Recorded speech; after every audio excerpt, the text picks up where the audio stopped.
Good evening, ladies and gentlemen out there in YouTube land. I am Deleted Scenes, human being American in YouTube Ronin, and I would like to welcome you to tonight's episode of Live from Sparkwood and 21. This series chronicles the cult classic David Lynch television series Twin Peaks, co-created with him and Mark Frost, and the film career of David Lynch in general. Tonight, we have already covered Eraserhead, The Elephant Man, Wild at Heart, Blue Velvet, and last week Mulholland Drive. But tonight we are going to look deeper, and each of us on the panel has their own fan theories about just exactly what the heck this movie means. So I am going to bring out the super fans who are following me on this odyssey. Age Boomer. Hi. You know, I just have to say something. Well, Lynch was getting all the accolades for this movie. Flappy there was he was dressed as Tweety Bird on the Hollywood Walk of Fame along with the other and just getting his picture taken. That's how far his career had sunk. So I just think we should remember poor Flappy here. That's all I'm saying. Justice for Flappy. Netters Network.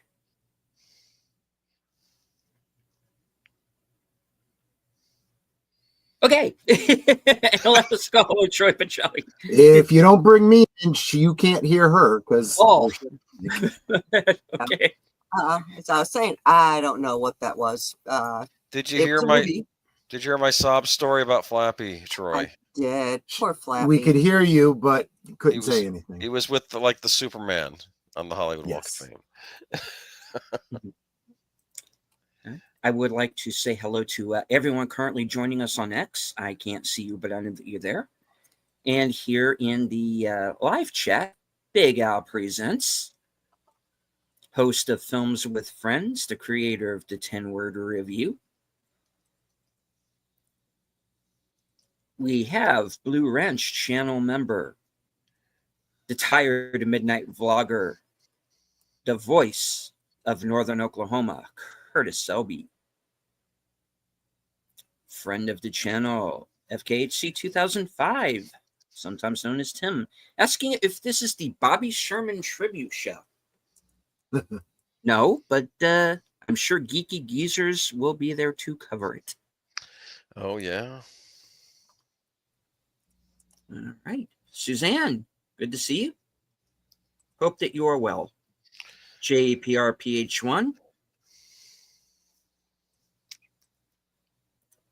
Thank you to Ruby Hoove for dropping a membership over on Troy's channel. Who is the lucky winner? Thank you so much. I don't know. Give me a second, I will tell you. Yeah. It is Joe Dubecki. Joe Dubecki. Welcome back to membership. Nice. All right. Storyman Jack is with us. My co-host on the Mystery Movie Night podcast, Wilkie's Movies and Music.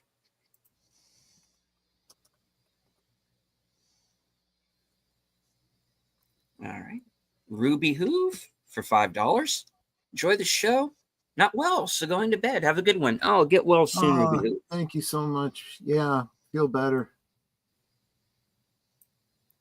Flappy's a celluloid hero. King's reference. Right on. Okay. So last week we did rewatch Mulholland Drive. And I think each of us kind of has their own theory about what's going on with the film. However, Troy has taken copious notes over many years. So, yes, I have. I have.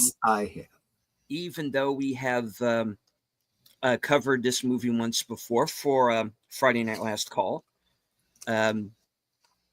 Troy made it clear at that point that he hadn't gotten to all of his theories. So, well, tonight he's going to get his chance, and I've been waiting for the better part of the year to return to Mulholland Drive. So He's been kind of curious.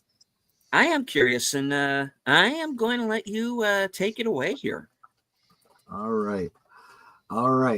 Let me go ahead and share my screen. Share Excited. screen. Yeah. Here we go. There we go. Okay, and let me pull up my notes here. Yeah. I got a bunch of notes. We'll see how long this Roger, slide time. Wake up! It's slide time. So I did say last week as we were watching the film, and in the description of the film, I included the 10 clues that David Lynch himself wrote down for viewers to look for. And this is a rare thing. I'm not sure if it was, the studio that insisted or what it was, but he actually gave us some clues. Some of them pretty ambiguous, some of them awfully on the nose, and I'm going to address those. So I'm going to quickly read through the clues, and then we'll take them one at a time. Number one, pay particular attention to the beginning of the film. At least 2 clues are revealed before the credits. Number 2, notice appearances of the red lampshade. 3, can you hear the title of the film that Adam Kessler is auditioning actresses for? Is it mentioned again? An accident. Oh, number 4, an accident is a terrible thing. Notice the location of the accident. 5, who gives a key and why? 6, notice the robe, the ashtray, and the coffee cup. 7, what is felt, realized, and gathered at Club Silencio. 8, did talent alone help Camilla? 9, note the occurrences surrounding the man behind the Winkies. And number 10, where is Aunt Ruth? Now, let's take them one at a time. Number 1, pay particular attention to the beginning of the film. At least 2 clues are revealed before the credits. Okay, first, there are 2 things that I know because of my experience with David Lynch. First, Lynch is really big on The Wizard of Oz.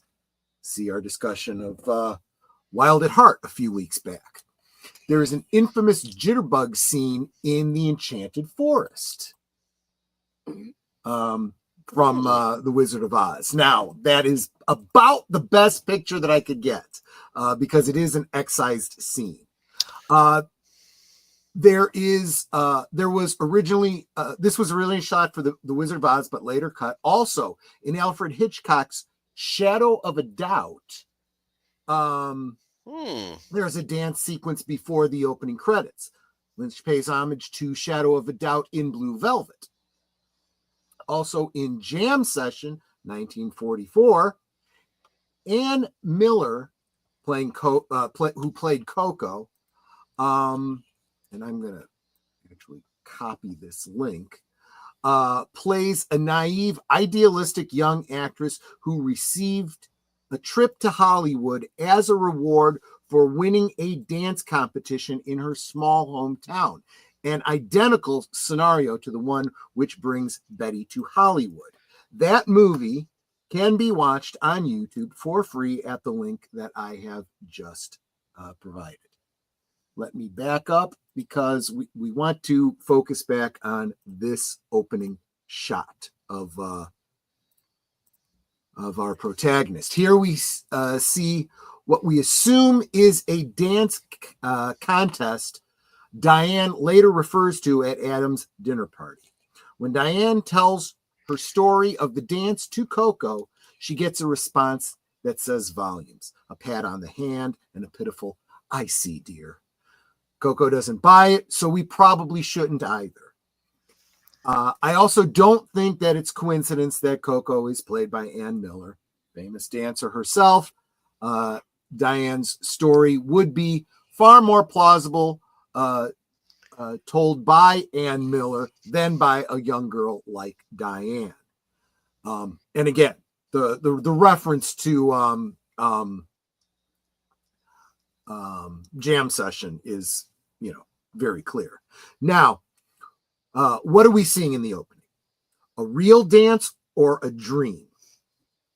If it were a real dance that Diane participated in and presumably won, we might expect to see other participants wearing fairly authentic period attire, 40s and 50s, but we don't see any greasers and poodle skirts. We don't see garish colors and flashy costumes one might expect of a nostalgia buff.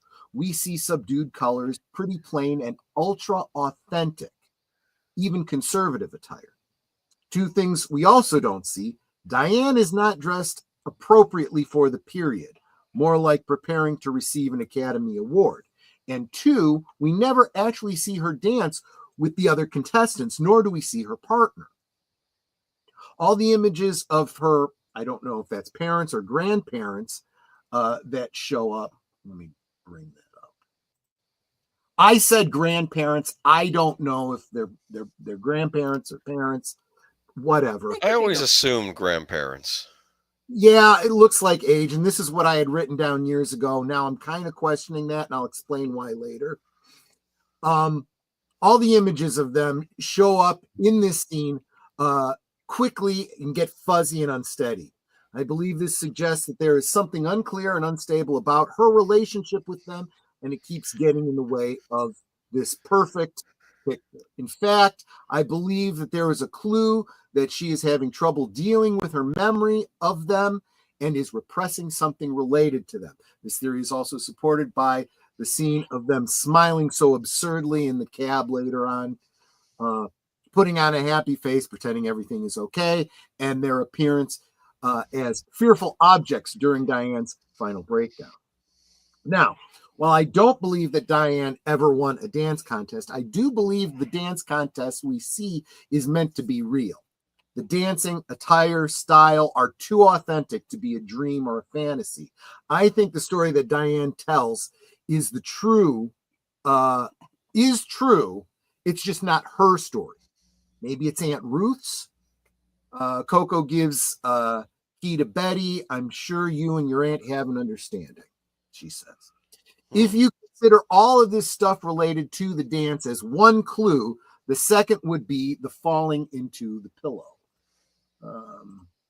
There we go. Oh, more like that.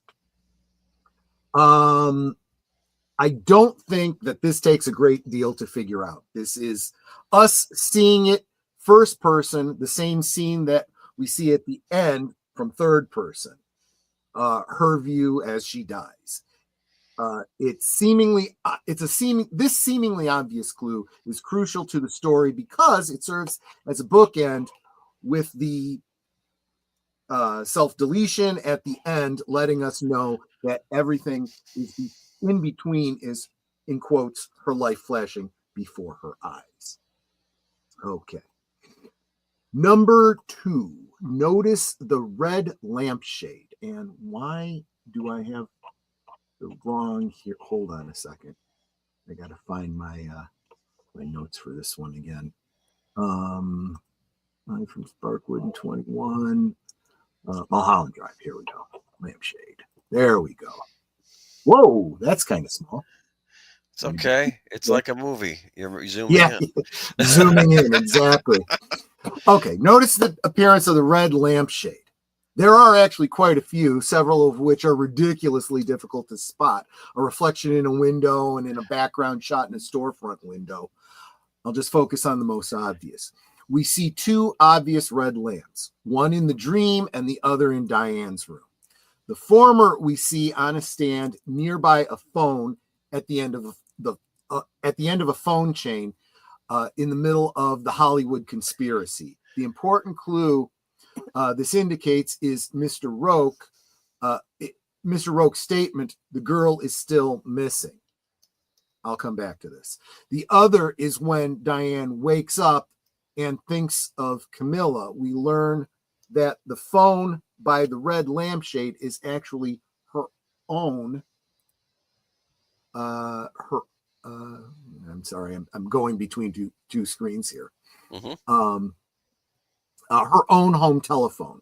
When she answers it, Camilla invites her to 6980 Mulholland Drive.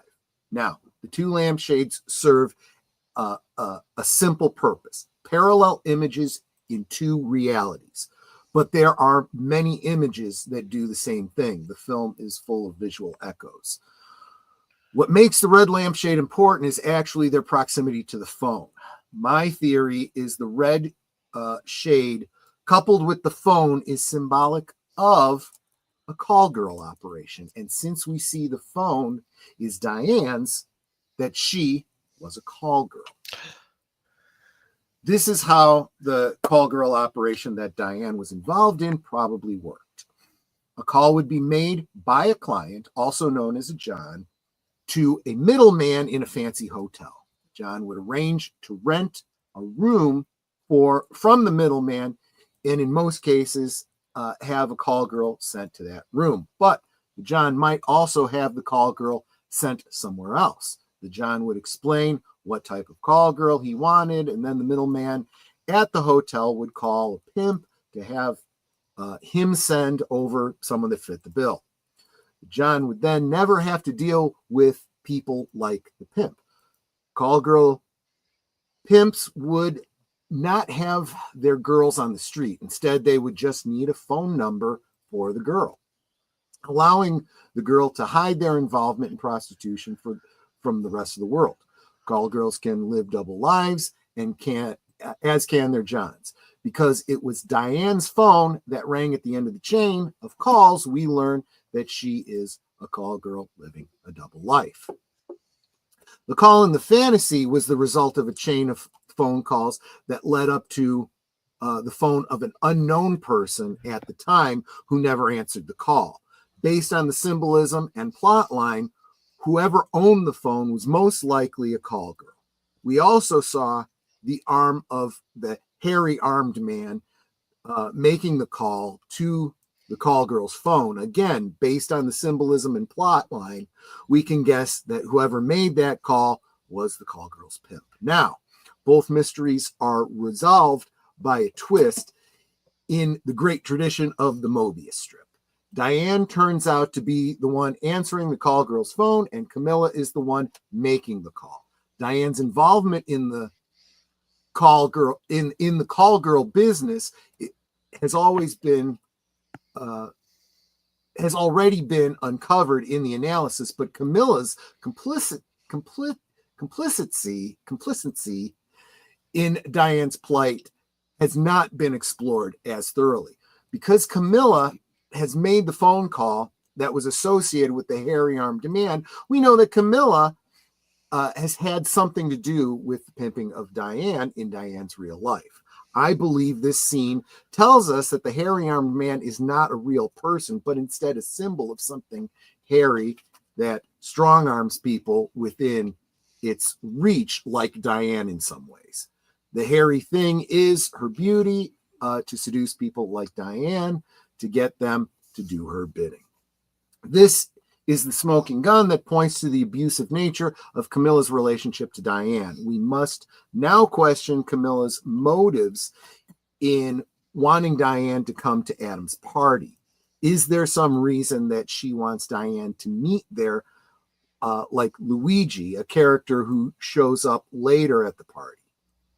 Is it very possible that this is part of her motive, but other dark motives of Camilla become apparent as well?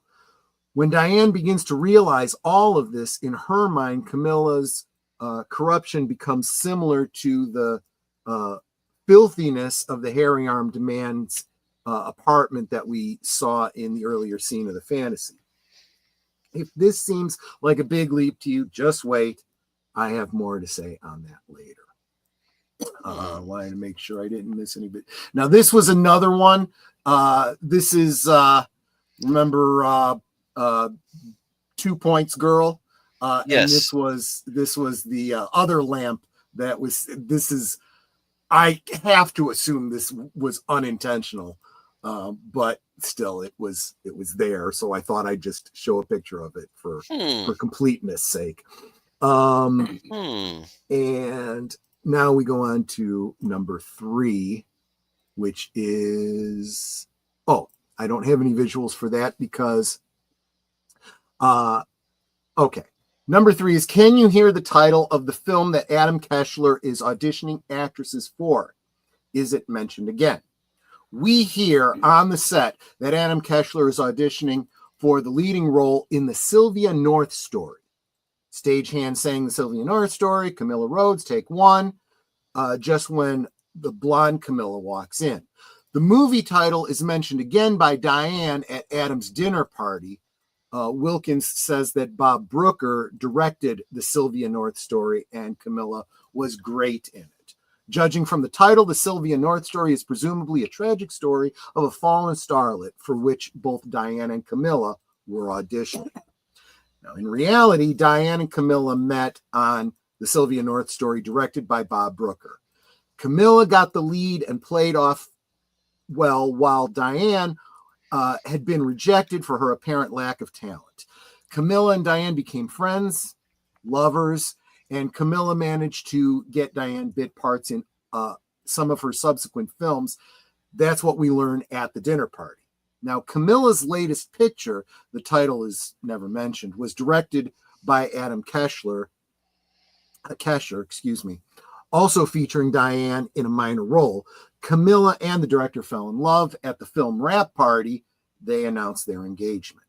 Now, in Diane's dream, the identities got twisted up. Bob Brooker, whose film The Sylvia North Story can certainly be called a masterpiece, is now miming a hapless and inept third-rate director whose flick doesn't even make it to the big screen. He only speaks when being prompted and fails to recognize the great talent of Betty where anyone else thinks she's got star power. This is Diane's way of expressing her dislike for how Bob Brooker once spoiled her career. Bob's real-life part as the director of the Sylvia North Story is now played by Adam Kessler, because in Diane's mind, the movie would have been done better with Adam as the director and herself in the lead. But in the same manner as Diane regards him for his professional qualifications, she also dooms him for intruding into her affair with Camilla. So she lets him experience her own downward path in Hollywood, which essentially incorporates being cheated on, losing control, going broke. This way, Diane obtains gratification for Adam stealing away Camilla and leaving her life in a mess. As far as I can tell, there's never been an actual film called The Sylvia North Story. But interestingly enough, in 1965, during the possible time period of the songs sung during the audition, there is a movie called Sylvia. The title character's full name is Sylvia West. And the movie recounts how the title character was sexually abused by her stepfather at age 14, and how she became a prostitute when she was older. She survived her ordeal while she was a prostitute through her close friendship with other women, and she ultimately leaves prostitution, goes on to be a successful poet. Except for the ending, the story is amazingly like the story of Diane, who you can say was the Sylvia that came from the North. Thus, we get Sylvia North. And as long as we are on names, the name of Diane and Camilla cannot be coincidence, given the relationship between these two names and Greek mythology. I suspect there is some symbolism here, but I have yet to put my finger on it. Number 4, an accident is a terrible event. Notice the location of the accident. Now I can bring up my accident picture. All right. Oops, we did it again. Here we go. Like Brittany. Yeah. I'm sorry. I'm not going to resist. On the way to 6980 Mulholland Drive at Adam Kessler's house, It is the place where Diane is picked up by Camilla, following her hand in hand up through the secret passage. Diane, through though maybe Camilla was interested in reconciling with her she thought maybe Camilla was interested in reconciling with her after all, but did not know about Camilla's surprise announcement for later that night. The party turned out to be a horrible humiliation for Diane, so in her rage and jealousy, she orders a hit on Camilla. Later, she feels remorse about it. In Diane's dream, Rita is getting hijacked on her way to Adams at the same place, but she escapes the hit and accident. Possible interpretations. One, she messed up. The messed up hit both prevents Camilla from reaching her destination, the dinner party, and allowing Diane's guilt to be assuaged as the hit fails. This way, Diane wants to undo her terrible crime. Two, if an accident is to be taken figuratively and not literally, then the dream accident of Rita on Mulholland Drive is just a stand-in for Diane's accident, an unexpected and traumatic event, the dinner party, where her illusions are shattered.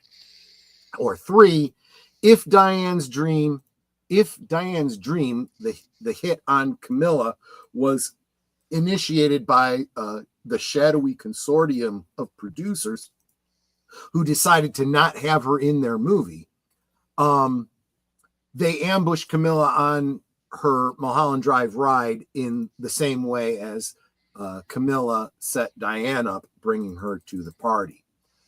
I tend to believe the second, the dinner party and having everything shattered, by the announcement. Okay. Who gives a key and why? Let's see. Key. Here we go. All righty. So, I can zoom in a little bit, I suppose. This was really hard. I had to do screen captures to get as good a picture as I possibly could. Looks good. Yeah. When I zoom in, I think, yeah. So Coco, from Aunt Ruth to Betty to enter the dream world, actually, right? So that's her giving her the key to the apartment. Then the hitman gives the blue key to confirm the deal is done.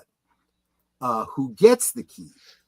Rita in her bag. Oh, wait a minute. Do I have that one? Yep. Rita in her bag with the hit money. Diane wants to transfer her guilt. There's no way Betty Elms would carry it in the dream.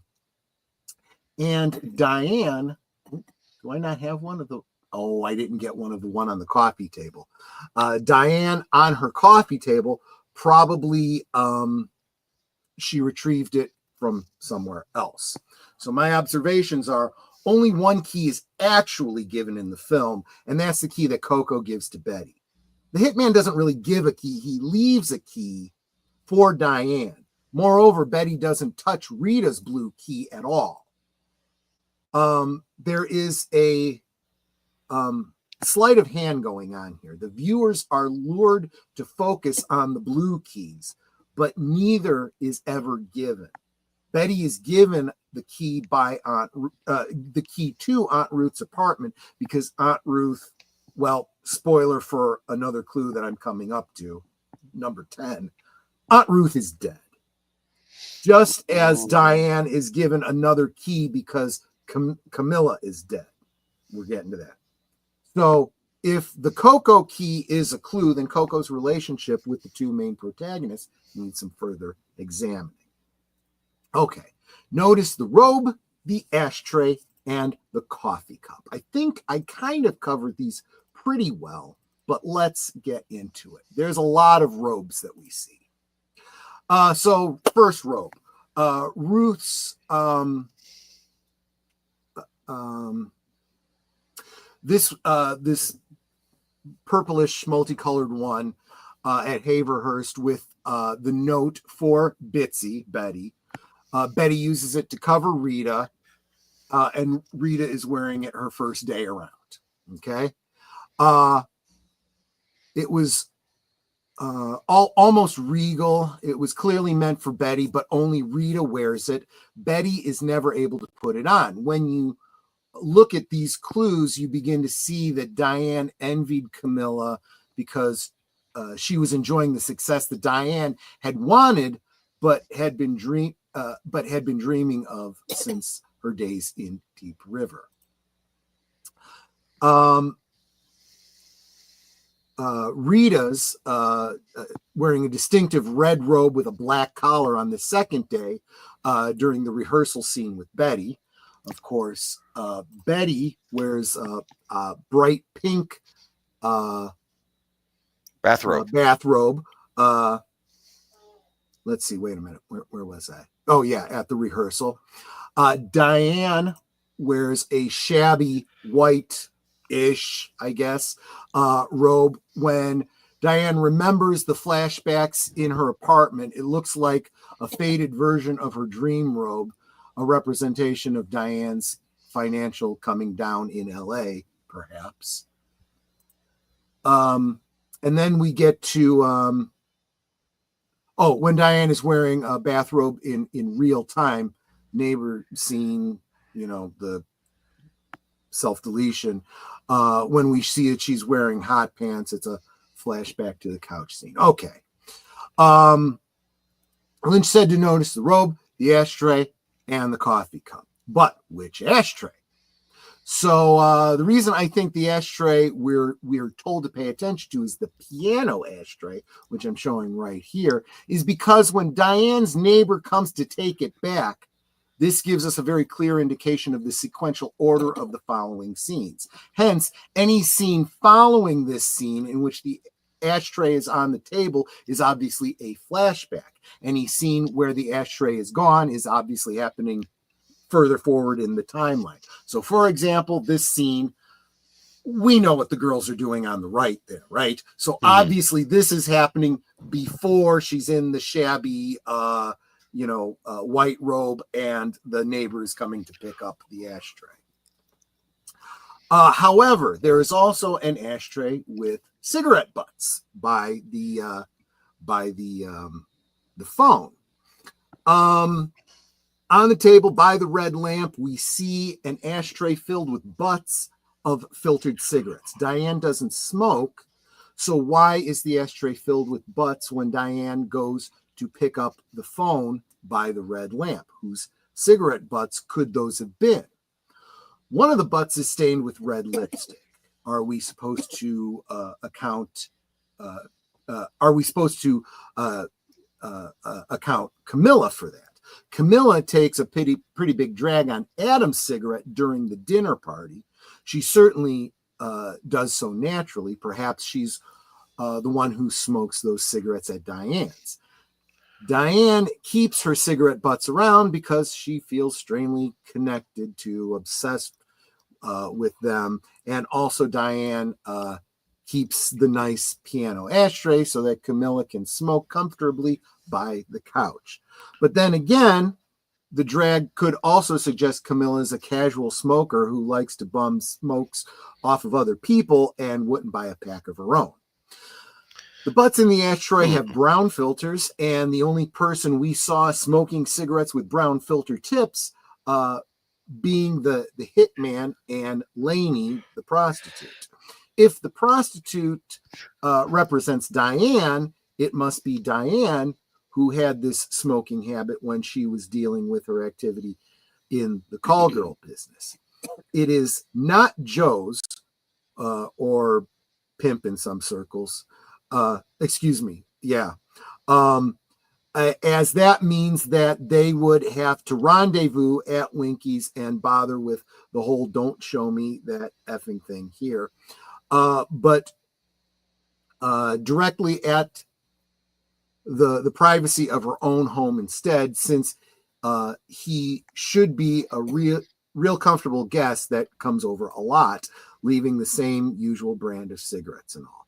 There is no proposition going down in that place. Different kinds of men coming and going does not fit to just one kind of cigarette brand left in that occupied ashtray. Adam and Camilla are shown smoking white filter tips and, white filter tips or non-filtered cigarettes at the dinner party. Betty does complete the gesture of a stellar smoker when receiving the compliments of Rita after their melodramatic rehearsal of the page fax to Coco. The neighbor's piano ashtray suggests that she is smoking. Could the cigarette butts be hers? Now, coffee cup. Okay. Diane brews herself a coffee in a cup similar to those at Winky's. This could be pure coincidence, a clue to her being employed at the diner and being a kleptomaniac, a clue to Diane's dream incorporating personal objects. If so, are we to take the hitman scene in Winky's likewise as a fantasy and not based on a real life event? I did want to point out that here's the one from Winky's, and this is hers. They are very similar, but they are not identical, I don't think. I think they are two different styles. The mugs? It's hard to tell because they're both flared at the bottom, but the flare at the top seems smaller in the first picture than the second one. That could just be the angle. I'm not 100% certain. It could also be that she just swiped a cup from a Winky's. Well, yeah, and that was the first one that I see. Okay. But however, I also don't want to bypass the entire possibility that it's just a prop that got reused. I mean, I don't think that David, although David Lynch is meticulous about details, I don't think he's perfectly infallible. He's not, what's his name? Stanley Kubrick level, yes, OCD. So I might be reading too much into that. There is two more coffee cups though that we need to look at. Of course, there is the espresso. Yeah, at the Ryan Board conference, Luigi orders a cup of espresso.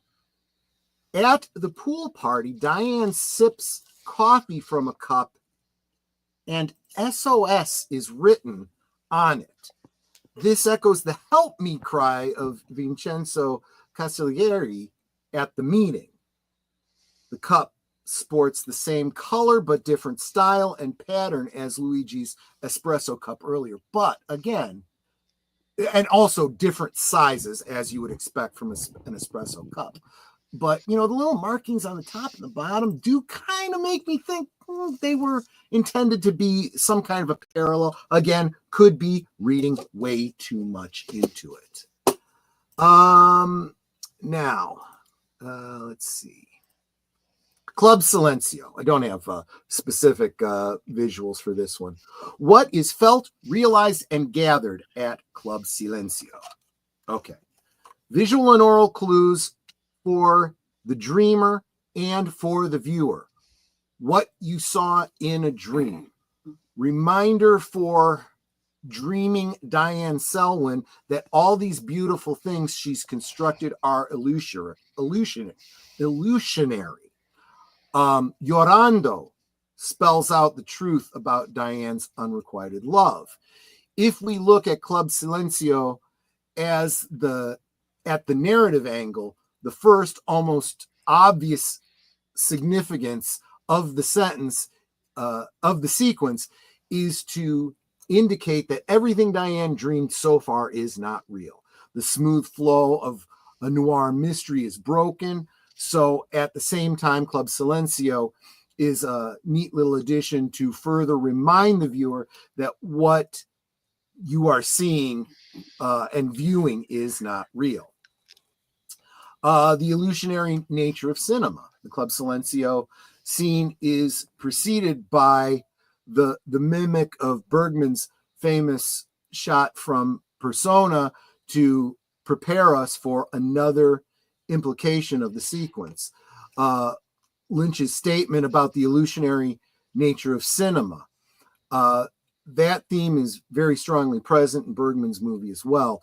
Lynch is both vividly demonstrating the importance of the combination of sound and image, making an absolutely devastating and cruel statement about the art of acting, which is, I suspect, why Naomi Watts, struggles, right? And is emotionally manipulating us, usually through the, usually though he informs us at several points that he intends to manipulate us, but we fall for it anyway. The theme of emotional manipulation. The blonde wig scene that also precedes the Club Silencio sequence well prepares this theme. We can manipulate things as we will. We're here to play with your emotions. You cannot trust your senses. You can't remember who you are. And if you could, you can't trust your memories. What is dream? What is real? Betty, Rita, Diane. Your identity is a construct, as is your sexual persona. Philosophical layer. Life is an illusion. Reality is relative. Perception is reality. Therefore, everything we see is a construct of our eyes. This philosophical theme harmonizes very well with the Eastern philosophical thought. Maya equals illusion. Please note, Lynch is a yoga, or was a yoga practitioner. I wrote this many years ago. The theme also goes extremely well with postmodern thought. Postmodernists would have a field day with this movie. At this point, I would like to address why the dream. I think there are many things Diane is trying to rewrite in her memory, but I believe strongly that there is an underlying repression of some sexual abuse in her past, and I think the Club Silencio gives us clues. The name of the Club Silencio refers to the silence in Diane's mother or grandmother regarding the abuse. The magician represents the abuser, and the blue-haired lady, Diane's mother or grandmother. The magician says in various languages that there is no band, there is no orchestra, that it is an illusion. This is him telling us and Diane realizing that the jitterbug contest isn't real. It's just an escape. Once the magician establishes this with the grandmother or mother watching in silence, he says, "Listen," and raises his arm, causing thunderclaps, similar to the raised arm and thunderclaps that drove Diane into the bedroom at the end of the movie. If you listen closely, you will hear a feminine gasp. Sounds very much like sex and a man grunting. If you watch at the same time, you see terror in Betty and Diane's face, her body shaking, but not in the normal trembling fashion, but kind of an up and down movement. See where I'm going with that? The magician's face shakes along with her, and the sights and sounds end with the thrust of the magician and the grunting male sound. The magician gets a devilish evil look in his face, and the blue-haired lady still looks on in silence and then disappears. Now, I think this may not have been entirely necessary, but I did bother with just because we have two different Camillas to discuss here. Did talent alone help Camilla? Blonde Camilla Rhodes is pushed by the Castiglione brothers to get the role. Diane makes up a conspiracy theory as a rationalization for why she never became famous in real life. She refuses to accept responsibility for losing the lead part. Raven-haired Camilla had an affair with the director. She probably used her sex appeal and was willing to sleep around to get ahead. Note the Lococo is throwing over at Camilla and Adam when Betty said at the dinner party, anyway, Camilla got the part in the Sylvia North story, seemingly knowing how Camilla used her sexuality to further her career. Let's see, number 9. Yes, behind Winkies. Note the occurrences surrounding the man in quotes behind Winkies. Dan meets the face of this god awful feeling. He dies from a heart attack after seeing the monster again. Only it's not a monster anymore. It's a pathetic bum, stripped of everything, sad and disheveled. He is unleashing. Oh, I'm sorry. I skipped over a sentence. I kind of got ahead of myself. He dies of a heart attack after meeting the monster. Near the end of the film, we see where is it? Near the end of the film, after the hit on Camilla is settled at Winkies, we see the monster again, only it's not a monster anymore. It's a pathetic bum, stripped of everything, sad and disheveled. He is unleashing the miniature couple of old people who then drive Diane down the hallway to her ultimate end. After Diane's death, we see the monster superimposed on top of the smoke, the excessive smoke that would have come from, it was way too much smoke to have come from a gunshot, but there was all that smoke. And then we see the face fades out while Diane's face fades in. This last appearance of this, in quotes, man is especially instructive because with the connection between his face and Diane's face, we are being told that this monster is yet another persona of Diane. And so we realize that this is not a man at all. He is a she. And as I had pointed out last week, this character was played by Bonnie Aarons. So we know with certainty that the person was female. I think that this character can be regarded as a pseudo stand-in for Lynch himself, who has appeared in many of his previous works. It's a metaphor for the man behind the curtain, in this case, the man behind the wall. In Lynch's beloved and much referenced The Wizard of Oz, which is about dreams, aspirations, and the way in which we delude ourselves. Where is Aunt Ruth? Number 10. In Diane's dream, Aunt Ruth is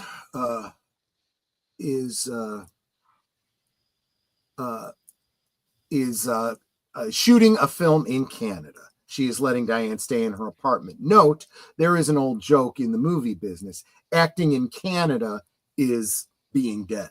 In reality, we learn from Diane at the dinner party that Aunt Ruth is dead, but has left her an inheritance. Now, I have made allusion. Okay, so I've gotten through the 10 points, right? Up until now, I've been pretty vague about my evidence, and I wanted to focus on the 10 clues. But now, as promised, I want to explain why I believe Diane was abused. Here are those clues. In the beginning of the film, the old couple are standing next to Betty after she won the jitterbug competition. After the close-up of Betty standing with them, the image blurs, becomes clear, blurs again. This is similar to the effect when Diane is violently self-pleasuring near the end of the film and in a transition into the dinner party. At the airport, we hear the old lady saying, "It's been so nice traveling with you." But as Betty is arriving for her new life, she parts with them there. Diane sees them leaving in the limo, but with very menacing looks on their faces, suggesting that even though she has left them behind, they are still lurking out there as possible menaces in the way that memories of physical abuse are. And we know that to be the case because they do come back at the end, right?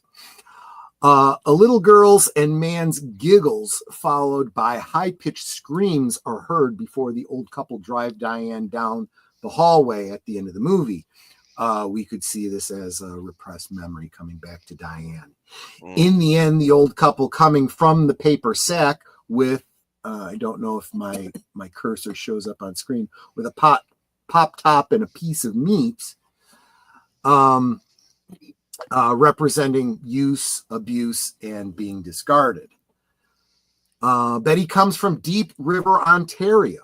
Deep River was the name of the apartment complex of Dorothy in Blue Velvet, where she was repeatedly abused by Frank. The cowboy appears smiling at Diane's bedroom door and says, "Time to wake up, pretty girl." Yeah, that one is a little bit creepy. Now, this one is probably the biggest clue, in my opinion. Okay, wait a minute. Let me zoom in a little bit. That's a very famous painting. The Beatrice Cenci painting in Aunt Ruth's apartment. Beatrice Cenci was a young Roman noblewoman who lived from 1577 to 1599. She was a victim of family abuse by her father, and so she hired two men to kill her father and then make it look like an accident. Even though she was caught and executed for the crime, along with other family members, the sympathies of the public were with Beatrice. She became legendary as a symbol of lost innocence of a victimized daughter, and she has inspired many works of art, books, plays, and even a few movies that attempt to capture her story. One author, Percy Bysshe Shelley, wrote a play about the tragedy called The Cenci. In Beatrice's story, and said Beatrice's story is about the most dark of secret caverns of the human heart.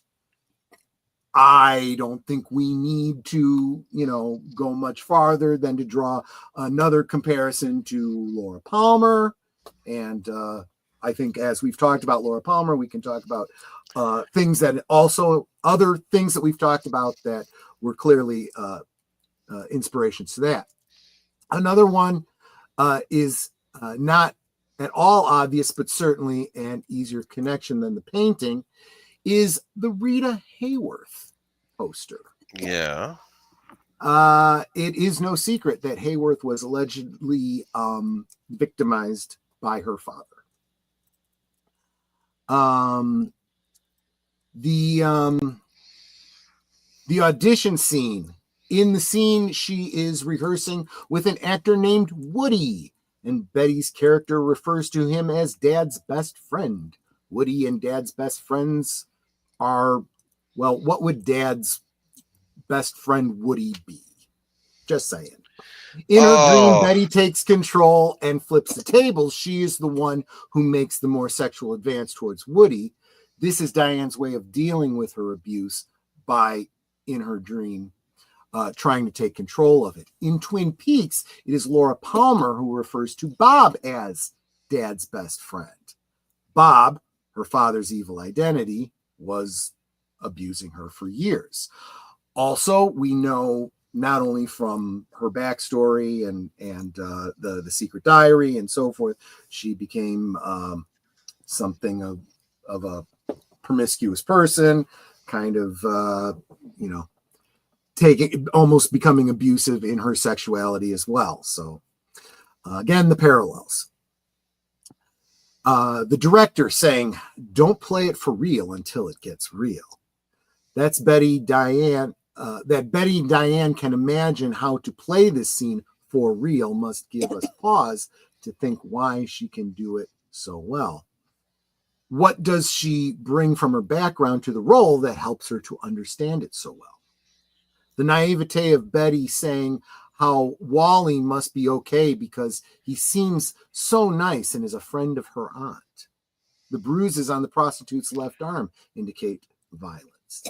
When Adam opens the door to find Lorraine in bed with the pool man, the latter says, "Just forget you ever saw it. It's better that way." This dialogue in Diane's mind telling her to repress the memories. In the scene on the couch when Camilla says, "We shouldn't do this anymore," Instead of asking why or being hurt, Diane does what worked for her abuser.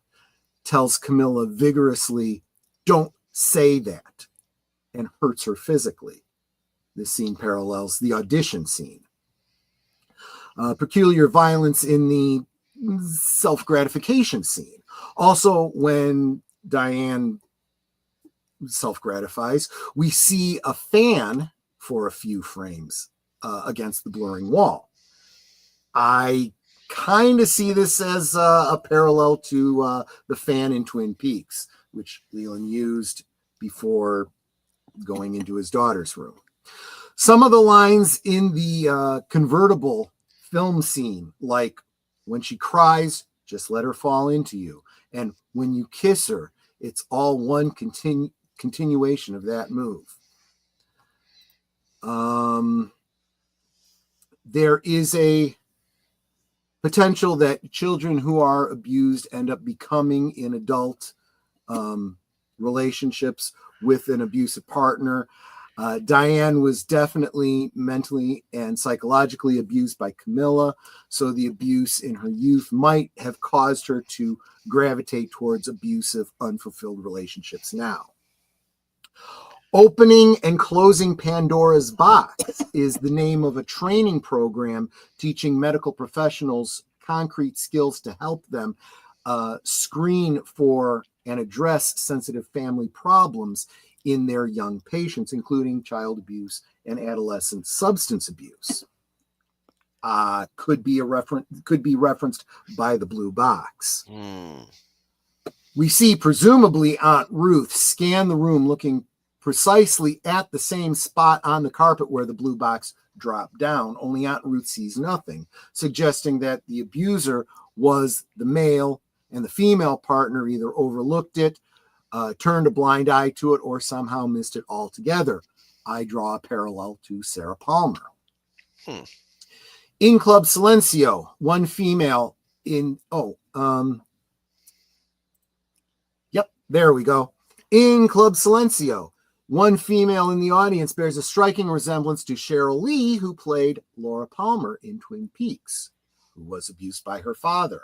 I've confirmed that neither Phoebe Augustine nor Cheryl Lee were in Mulholland Drive, but the resemblance is too good to be a coincidence. Again, my opinion. I will note that Phoebe Augustine is listed in IMDb as patron at Club Silencio, but Phoebe Augustine herself has confirmed that she was not in this film. Strange Human Sounds in Club Silencio before Betty goes into convulsions. Now, I'm going to recount what I talked about in clue number 7. Well, no, I'm not going to read all through it. Again, we kind of did cover that. So there you go. And at that point, I am going to stop sharing the screen. How do I do that? There should be a little doodah that stop screen. Yeah, there we go. Because I don't have any other slides. At this point, my notes go into talk about the cowboy, but I kind of feel like we should shift to you guys talking about what you guys think about what I said. And I'd like to, before I get into my thoughts on the cowboy, which I think have evolved over the years, I'd like to hear yours. So I'm going to turn it over to you guys now. So it seems from what you were saying, like abuse is at the center of a lot of all this. And that would seem that does kind of fit with what you see in so many of Lynch's products, right? Definitely, it was the central through line in Twin Peaks. We definitely saw it in Blue Velvet with Frank, right? We see it a little bit in Wild at Heart with the bloke that comes in when Nick Cage is away and whatnot. And, the creeper. Anyway, the creeper, yeah. So yeah, this this exploitation and abusiveness definitely are major through lines, I think, for David Lynch. Yeah. Almost like the seedy side of Hollywood versus the glitz and the glamour. Well, I think there's no doubt that even if I'm overanalyzing this, and this is way, way on the nose, I think he's definitely portraying Hollywood in a very negative light. I think he's being very backhanded, and I think in a very fair way to Hollywood. Yeah. All right. So, I don't know. I remember something that Roger Ebert said in his original review, though. He was almost acting like they were the same woman, but again, I don't know if we. Well, exactly. I think that, and we're going to get into this more when we get into later films, this whole idea of multiple, you could have an actor playing different roles that, well, I mean, even look at Coco, right? Coco, you see as the landlady, right, at the apartment complex, right? And then later you see her as Adam,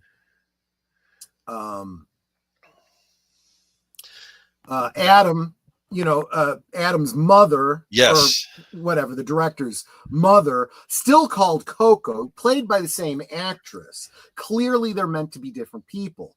I think all the people that you see playing multiple roles are playing different people, and who do they represent in reality as opposed to who they represent in the fantasy, right? But at the same token, you could have different actors playing aspects of the same, especially when you're talking about a dream sequence. Like I said in one of my liquid lunches, when a writer writes, we talk about the self-insert character, the Mary Sue, right? But then again, for a writer, every character is a self-insert in some way, shape, or form, because you have to draw on your own experience to write a character, right? So a dreamer, when you are dreaming, right? When I lie down and I have a dream about, Mr. Kostopoulos, my high school psychology teacher, and my mom, and the girl that lived 3 doors down from me, right? Those are all projections in my mind. Those aren't those real people that I did meet in life, right? Those are my projection of those people, my imaginings of them doing and saying things in my dream. So by the same token, in a dream sequence in a movie, who's the dreamer? Kind of going back to season 3 of Twin Peaks, who is the dreamer? And when you identify who the dreamer is, you got to figure that everybody in that dream is a projection of that dreamer. Yeah. So she basically has a sucky life, but she's imagining she has a better life. But then her invasive thoughts start coming in and letting her know, no, your life is really sucky after all. Yeah, because you can only delude yourself so long before reality seeps back in. Again, my postulation is that pillow to pillow, that's the bookends. This whole story that we're seeing, this imagining of her story and the subsequent revelations of actual memories are all happening in the span of seconds as her face is falling into the pillow. That's my supposition. The red pillow. A Yeah, red exactly. pillow. Exactly. Okay. Which doesn't show stains as bad. Let me see. I am the 13th child says, I believe in reality Coco was his mother and the fantasy Coco was the landlady. Exactly. That's exactly what I'm saying. Yep. Now, I'm going to temper it slightly. Even the later scenes that are clearly memories, you also wonder if those are 100% accurate. We're also seeing those from her point of view as well. But they're probably more accurate than the complete fantasy that we saw before that. Yeah. She's kind of I want to say unpleasant, at least especially at the party. But even instances at the apartment says like, you got to handle this or whatever. That's trouble. You got to handle this or something. What she was saying, right? I don't know the exact quote, but she Yeah. but Yeah, like she exactly. knows she's been around too long. She's seen it all, right? Right. And again, I think that Ann Miller being in that role, given the role that I mentioned, and again, the link to that movie, you should probably check it out. There's a couple movies that I mentioned you might want to watch to give you even more insight into this one. Yeah.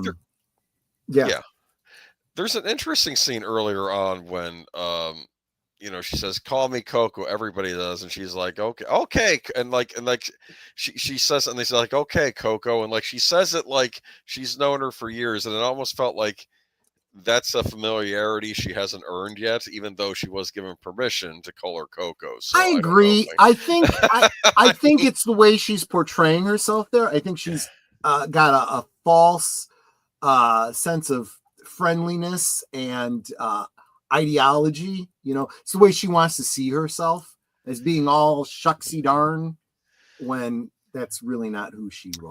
Okay. There was a lady that came to the door and said there was evil there. What was that whole thing? At the time I mentioned that. I don't have that in my notes, but I mentioned it last week. I think Deleted Scenes actually made this analogy as well. She was like the log lady of this film. She's the one who's keyed into things are not what they seem. This isn't real, and it's like she's an early foil to the dream, to say this is not real. Wake up, So what does that make the cowboy then? That's what I was getting at. Is the cowboy a foil? Yeah, are you still here, Steven? Maybe he had an emergency. I'm here, yes. Oh, okay, great. Any thoughts on the Coco? No, I don't know. I'm sorry. On Coco. Well, yeah, Coco, yeah. I'm pretty much in agreement there. I think she is his mother. I think 13th Child is right. I don't know. Coco's not really a character I really have kind of really thought of. I guess I always focus on the women because they're the main story. But right.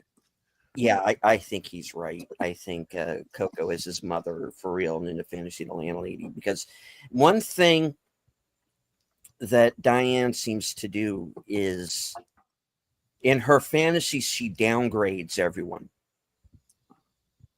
Yes, to raise herself up.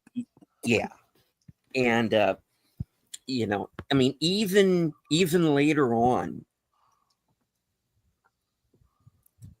Even in her fantasy, the hitman is incompetent. Right. So, she always downgrades the people around her. At first, to make herself look better in her own mind. And then later on, when she begins to regret what she's done, because, of course, my theory is the one that the person she's putting the head out on is Camilla. And that in the end, he is successful. Mm-hmm. Yep. But she does not want to, because at that point, it's too late. She's starting to regret what she did. Yeah. But it's all gone down, and it is too late for her to bring everything back. My theory is, at the end, that's Robert Forster at the door. And he knows it's her. That's the police coming for her at the end. The knocking, you mean? Yes. That's brilliant. I never thought of that. That makes sense, actually. That does make sense, doesn't it? Yeah. And that was her escape. Yes. I gotcha. That's Wow. I am going to be in prison the rest of my life because I have set these events in motion. And please stop playing that rap music outside my window, people. I'm trying to do a show. It makes you feel better. And, I can't hear it. So yeah. Okay. Okay, good. So yeah, it in my theory of my way of looking at the film, and you're definitely have brought up some things here that I hadn't considered. Oh, okay. But like that whole call girl thing, that makes me want to go back and watch the movie again. Yeah. I spent a lot of time on that one, and the more I watch it, the more convinced I am. Yeah. It tracks. It makes sense. And would give her more of a reason in the end to take Camilla out. Yeah. And yeah, so that's part of it. Now, there was something else in the chat. Let me scroll back up. And the people who have said hello and who have left super chats, we will get to you. I've been starring those. Don't worry about it. Now there was something in the chat that I thought was interesting. Let me see if I starred it. Right. I believe the entire movie is the dream before death. Right. Yeah. Up to a point, yes. My theory has always been the only thing that's real in this movie is the third act. Oh. Right. And that everything else is the fantasy in that moment before she does herself in. Yes. Which I agree. I grant you is a very dark way to look at the film. But I don't always. How else can you do it? I mean,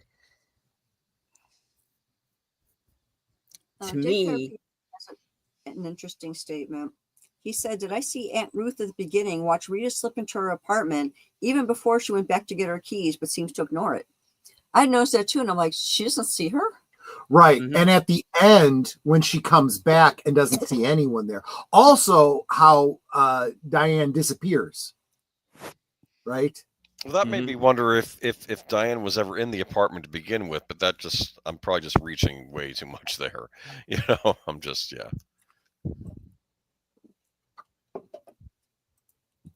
But again, I feel like I've pretty well established that Aunt Ruth in reality is dead. And in the dream, it's whatever. It's a dream, Right. Nate says, I don't see the call girl connection. That apartment is where the two women are used to meet in secret. Yeah, but I mean, you're suggesting with your theory, Troy, that this was not just a meeting place for her and Camilla. It was a meeting place for her and whoever else. Well, see, okay. Again, this is what I was getting at when I was talking about the cigarettes. I got real specific about whose cigarettes I thought those were. And what I was saying is I do not believe she was bringing John's back to her apartment. So in other words, those cigarettes were all specific people. It was hers, it was Camilla's, it was, what's his name? The director, I forget his name. Because you go back and forth between the realities. She would usually go to a hotel or a motel that would be set up for her by a go-between, by a pimp. So all that would happen is she would receive a call at her apartment, and then she would leave there to go meet somebody. She wasn't entertaining men there. But yes, I suppose, she and Camilla were, meeting there. Yes. I mean, we definitely saw that on the couch, so. I have no idea what you're talking about, and I am convinced that I that's all in grieved your the head. walls was closing in. She couldn't go to prison and face further abuse in prison. Yeah, good point. And she had tremendous guilt about what she had done. See, and that guilt and the repressed memories and all of that are coming flooding in. And that's the couple coming and chasing her down the hallway. The sounds, the scream, And that also, because you're questioning throughout the movie, like, who are these people? Right. And you only see them in connection to Betty. And of course, Betty is the fictionalized version of Diane. She's who she wants to be. So the fact that this couple, and hello to Ragnar, welcome to the show. What is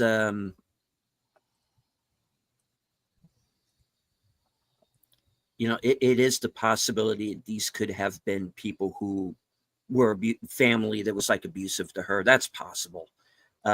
It kind of makes sense, because I've always wondered kind of, how do these people fit in exactly? Why kind of why at those moments does she see these people, especially at the end? Why them? Because I don't believe that they are there by accident. I think they are there for a specific purpose. David Lynch is not going to throw in just two characters like that and just suddenly have these random people who are there for no reason. They're there for a purpose. And if you think that Diane comes from this abusive background, then it is very possible that they were either directly involved or knew about it and did nothing. Exactly. And that's why I kind of vacillated on parents, grandparents, whatever, because I mean, we don't know for sure, the assumption that there's a lot of allegories that I draw on to demonstrate the abuse, and they're all, one's a father, one's a stepfather, could it have been a grandfather? I guess. I mean, but again, we're kind of looking at shadows on the cave wall, trying to determine what's actually going on here. That's when you start to go into audition territory. I don't know if you ever saw that film. I don't think so. But I'm trying to remember, because the female character in that film, the female lead in that film, also has an abusive relative, and I was trying to remember if he was a grandfather or an uncle. Right. The idea is that she wants to be a dancer, but he injures her leg and she can't anymore. And she becomes an actress later on. Anyway, nothing to do with Mulholland Drive, I don't think. But it just got me to thinking. Yeah, go ahead. Which go ahead? Yeah, you. Oh, I don't remember that I was going to say anything. Oh, okay. We were leading to the cowboy. Yeah. I wanted to hear Deleted's theories on the cowboy, and yours too, Boomer. Theories on the cowboy. Okay.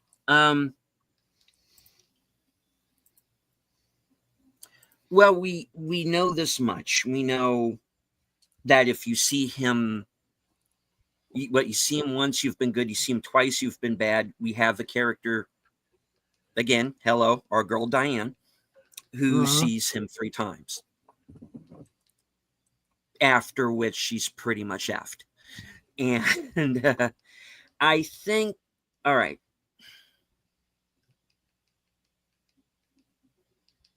And we know she was bad. You know, I mean, Yes. hiring a hitman to A hitman kill to your kill lover someone is not, not not yeah. good. I think he's.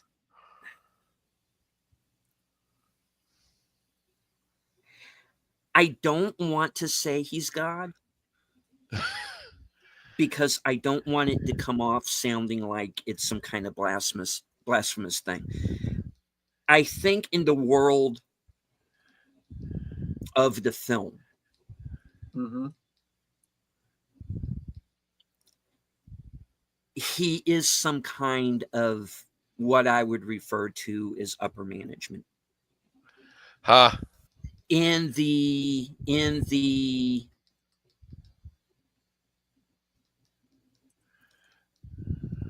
world of the film, maybe he's a studio head, maybe he's somebody connected up to them, a fixer of some sort. Who's to say? But definitely someone who puts the fear of God into a person when Mm-hmm. they meet with him, because I am pretty sure when Adam goes up there, eventually does make his trek up to see the cowboy,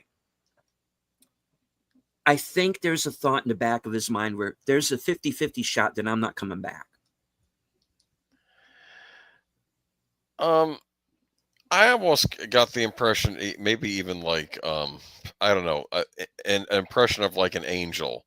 There's there's something not quite like he's not a person. I don't see him as like a No, human being, but it's I something don't that's taking either. on a human being appearance. It's So interesting you say that. yeah, I did point out last week that he shows up with the sparking of electricity at the ranch at the top of the mountain, right? So I mean, there is that element of a supernatural element there. I did also want to point out Mel NYC Reviews, welcome. He said, do you post what your shows will be about in advance? One day I'd love to join the conversation. I don't talk about David Lynch as much as I want to. Well, we usually have the streams up, well, maybe not quite a week in advance, but yeah, they're usually up. You know, if you check Deleted Scenes live streams, for upcoming streams, we post it fairly early on. Yeah. Yeah. And throughout the week on all of our shows, we're talking about what we're going to be talking about on Live from Sparkwood 21 and all of our other shows throughout the week. So, I mean, if you want, I could kind of get into what my... Okay. Well, first I want to say before you get into it though, Okay. do we see the cowboy as good or evil or neither? I'm trying to figure out here. I mean, is it? I mean, he comes in and one of his curious statements was, so I assume by your answer that you're not someone that cares about the good life, you know. Or maybe the cowboy is lower management as in the devil. That's an interesting thought too. It's hard to say because he's not. I don't get the impression that he's in charge, but he's taking order. But he's like, he works for some higher purpose, and he's trying to set things as they're supposed to be. That's what I get the impression of. Okay. Yeah. And he's no nonsense. He doesn't really seem to have a sense of humor, even when he seems to laugh a little, which he doesn't. Or it's like everything about his the way he presents himself seems fake. The cowboy outfit seems fake. It's too cowboy, if you think about it. You know, that element is true. The costume, absolutely true, but the way he acts, I'm not going to read too much into that at all because I know that behind the scenes, that guy's not really an actor. But there's still the dialogue. He was a friend of David Lynch's who was given a role, and he was literally reading off of cue cards. So we can't really read too much into that. You know, Well, I'm You gonna said give that- that the not benefit of not the doubt. not only that, but I think that when he shows up, when he shows up at the party later, we see him in the background leaving. Right. Doesn't Right. talk to anybody. We just see him pass by in background, walks right out the front door. I almost think of that as, and I don't know why I always think this when I watch, even when I first saw the movie, when I noticed him walking by in the background, which could be construed as, hey, that's his final bow. Only he shows up Again. at Diane's apartment later, which is AKA the Right. third time she sees him, Right. so to speak. There's almost the thought that goes through my mind is he was there to see someone. He has spoken to that person, but now he has to go because he can't be seen there. I had a different take on that particular one. Okay. I thought, and I don't feel strongly about this, I could easily be dissuaded from this, but my gut instinct was he was there for an event, to witness an event. It transpired. Now he's gone. Now he's leaving. Something, whether it was the announcement, and now I'd actually have to go back and see exactly at what point is he leaving, what's just happened before he leaves, and I'm actually not sure But I remember it. I just get this idea that he had business there, but that business is over now. So, okay, thank you, Mr. Cowboy. Yeah. You can kind of take Yeah. off now. Thank you. Because you I mean, can't it let would be these, interesting if these guys out that if that was, that would be really hard for us to pin down, though. I'm not putting it past David Lynch, but it would be very No. hard for us to infer if he was there for something completely unrelated to what was going on at the dinner party, and completely unrelated to our main character's storyline. If he was there for someone else entirely. Well, what's interesting is if you see me once, that's good. You see me twice, that's Mhm. bad. What does it mean when we see you 3 times? Yeah. Yeah. And it's like, I can imagine David Lynch going, okay, here's what you're going to do. You're going to shave off your eyebrows so you look weird. Yeah, probably. They'll grow back. Don't worry. All right. Because full disclosure, I'm not 100% certain about the Cowboy. That's why I wanted to hear what you guys thought first. Let me read off to you my thoughts on the Cowboy as they were about 10 years ago. Okay. And then let me evaluate them and see if I still feel that I agree with my 10 years in the past self, and see what you guys think about it. Okay. So the real stumper for me is the Cowboy, a fairly small character that I had not given a great deal of thought to. However, I should know better. No character in a Lynch production, especially one scene in more than one scene, is ever unimportant. So I've given a great deal more thought. Yes. I have an AI overview of what the Cowboy means in Mulholland Drive. Okay, what does the AI say? In David Lynch's Mulholland Drive, the cowboy, a seemingly minor character, represents the multifaceted symbol, potentially embodying the darker aspects of Hollywood, a controlling force, or even a manifestation of Diane's subconscious. Oh, please. That's actually kind of reasonable. No. I went a different way with this, though. Well, then it continues. It says he appears in 2 distinct contexts. First, in a dream sequence where he threatens Adam, and later in a brief, unsettling scenes where he wakes a sleeping girl, possibly a representation of Diane herself. Yep. Okay, I'll get to that. That's a bit on the nose. So I have read many commentaries that argue this cowboy represents Diane's abuser. Wake up, pretty girl. However, I'm unconvinced. I think if that were true, he would have a much bigger role. In fact, I tend to think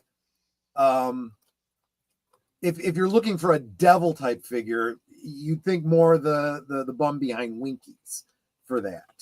So what if the cowboy is more of a good force in the story? And we've also heard the line wrong, I think. What The cowboy's line actually was, if you see me more, you'll see me once more if you do good, twice if you do bad. So not if you see me once good, if you see me twice bad. It's if you see me more than once good. Oh, Twice. that's an excellent point. Yeah, you'll see me more than once if you do good, twice if you do bad. So twice more, which would be 3. That's a good point. I- That's one way to look at it. I have a point. Deleted scenes. Steven had mentioned earlier about making the God reference, but I think the guy who was drinking the espresso would be more like a God type character because he's the one I But think is really calling he's a all the complete- shots. Yes. Number one, a studio head is not going to be God. He is. No, I he's understand gonna that, be a but he powerful commands force. every room he's in. I think that he is a complete fabrication on her part. Okay, fine. That whole conspiracy, why she didn't get the role, why someone else did. It's not her fault. It's not because she lacked talent. It's that's how I take that. Anyway, let me get through this here. So he certainly seems to represent an empowered and awesome archetype within Diane's personality. He has an innate authority. His conversation with Adam is her internal dialogue. He proclaims simple, profound truths. Attitude determines the course of life. He makes Diane, by way of Adam in her dream, repeat this lesson, but she cannot grasp the significance. Then he tells her to submit to destiny, to detach from petty worldly ambitions and desires, to let the other girl get the role, and to ride his buggy through life and beyond with him as the driver and guide. Here are some other clues that led me to a godly theory. Okay. Adam must go to the top of the mountain to see him.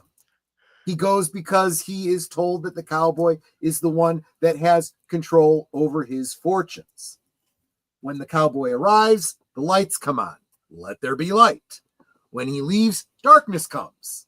Lynch often uses electrical short circuits and oddly behaving lights to indicate something supernatural is happening and that a supernatural character is present. He speaks to Adam of the parable about moral choices, or in parable about moral choices. He tells Adam that there are consequences for doing wrong, bad, and rewards for doing right, good. Adam listens, obeys, and is saved. Gets to produce his movie. He is talking to Adam, for crying out loud. That name should be self-explanatory who Adam is, right? Sandler, he's really good. Yeah. All right. Some out of context trivia, I think, has some bearing. The cowboy is in Mulholland Drive is generally thought to be patterned after cowboy star Tom Mix and William Hart. Wyatt Earp lived in Los Angeles the last few years of his life and was consulted on cowboy outlaw themes on Western films. He was friends with famous silent cowboy film stars Tom Mix and William Hart, who were pallbearers at his funeral. Isabella Rossellini, past fiance of David Lynch's, and Bill Pullman were in the 1994 movie Wyatt Earp. Wyatt spent time in Sierra Bonita Ranch in Arizona, owned by his friend and fellow cowboy Hall of Fame member, Colonel John Hooker. There are legends about how that name has carried forward in history. Wait, John Lee Hooker, the blues guy? No, Colonel John Hooker of military fame. So not as interesting. Charlton Heston and Tombstone, legend basically. has it this is where Hooker comes from. The name Hooker for Hooker's girls. The Sierra Bonita Ranch provided meat to the U.S. Army. The term hooker is used to describe a prostitute. Comes from the Civil War General Hooker, who provided prostitutes for his men. Well, and that might be apocryphal, but it is the legend. Wyatt Earp ran several brothels during his lifetime, as did his ex-prostitute common law wife. Sunset Peak in Arizona overlooks the Sierra Bonita Ranch and has an altitude of exactly 6,980 feet. Remember, the house was 6980 Mulholland Drive. In 1940, near Tucson, Arizona, and within miles of Sierra Bonita Ranch and Sunset Peak, Tom Mix was killed in a car crash. So that is where my research led me and my thoughts at the time. This is why I kind of gravitate towards the whole. And again, it is, of course, a projection on her part. He is a character in her dream. But as one is preparing for death, one inevitably does pray and or conjure up images of God. So that also seems reasonable. I don't think any of this is helped by the fact that we have a non-actor playing him, because usually you can ask an actor what their opinions on the matter is, but he's not going to have an opinion, or at least not one that we can take seriously, because he's just the producer. He's just some guy he put in there in the cowboy suit, right? Well, in fairness, that would be true for just about any person who acted in a David Lynch production. When I talked to Charlotte Stewart, for example, she told me, about her interactions with her co-stars and, how they motivated and how they thought about their characters in the moment. But she was always quick to point out, but that doesn't mean that's what David and Mark were thinking. Well, that's fine, but I also don't discount the actors' thoughts on this, because they're artists too. Sure. They're performance artists. So, sometimes they do have an insight. Yes, but yes. For example, when it comes to again, Charlotte Stewart, when we asked her about her time on Eraserhead, we literally asked her, how was the effect of the baby done? She said, I can't tell you that. I promised David that I would. Oh, she wow. says, I know exactly how it was done and what it was, but she gave her word that she wouldn't reveal it. Yes. Okay, so I would imagine that there are those kinds of pitfalls in all of the interactions the actors had with David and whatnot. So if he made them promise, not to disclose, this role or what they thought or what he told, how he directed them or whatever. But honestly, I haven't encountered many of those in all the interviews that I've either been a part of or witnessed. Most people have been pretty open about how he got an emotion or a motivation in a scene out of them. And one can infer meaning in that. I did point out, for example, during the extensive lovemaking scene between Betty and Diane in about the midpoint of the movie, she says, I'm in love with you. And Rita has a reaction that is not what you would expect from that supposedly romantic moment. It was almost, really?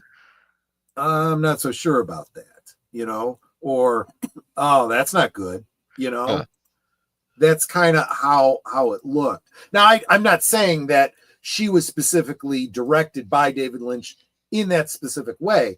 I'm just saying that's what I'm seeing there. And you have to assume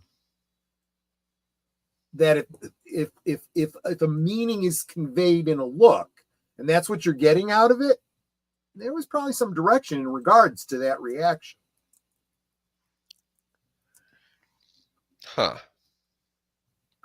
And again, given the the false narrative that we're seeing there, it seems reasonable that that's a little chink in the armor, right?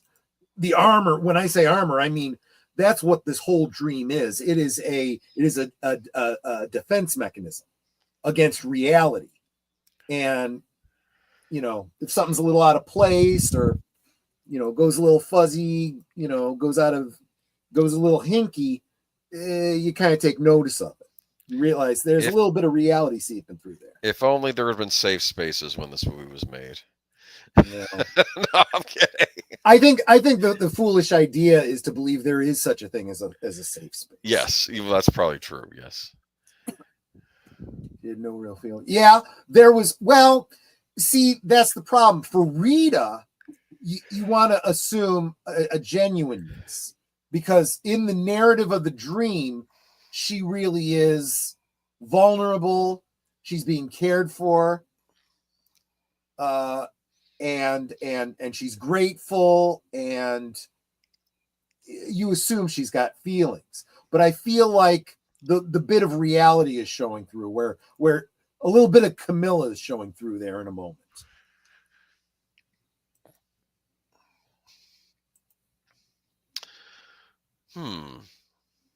That's a lot to chew.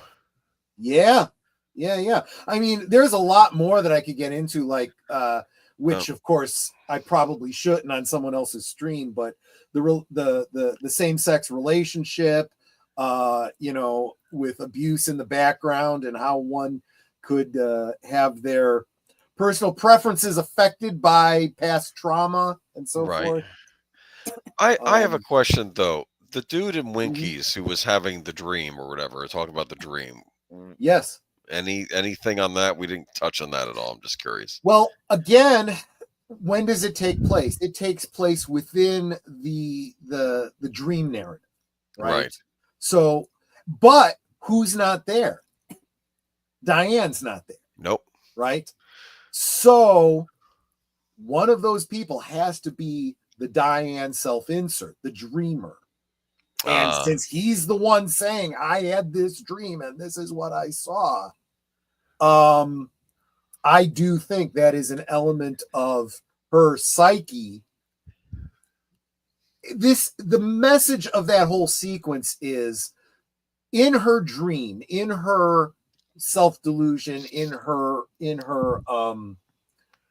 self-protection, she knows that she has something dark that she has to address. That later on, the cowboy is going to tell her, it's time to wake up, sleeping girl. The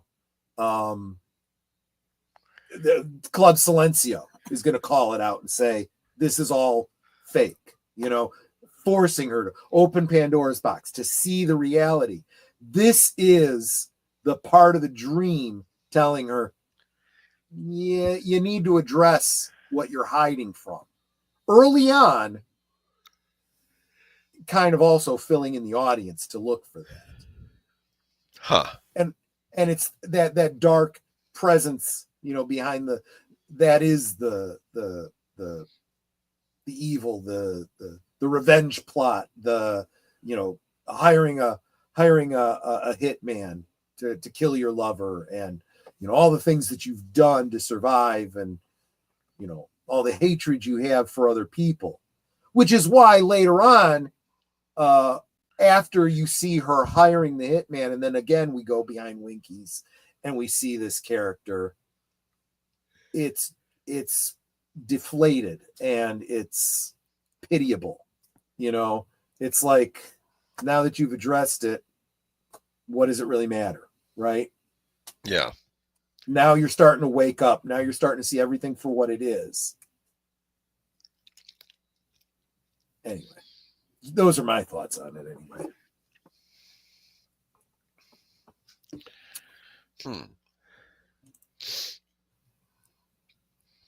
All right.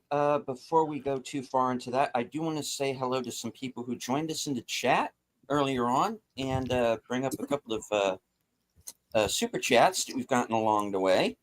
Of course, we did cover Groovy Ruby Hoove leaving the membership, which went to Joe DeBecky. Congratulations. Ruby again is not feeling well, going back to bed. I'm sorry, Take care, Ruby. I am the 13th child for $2. Greetings and salutations all. I have arrived. Nate, $2, saying hello. Mel NYC Reviews joining us, as well as Usarn G. Hey, Usarn G, good to see you.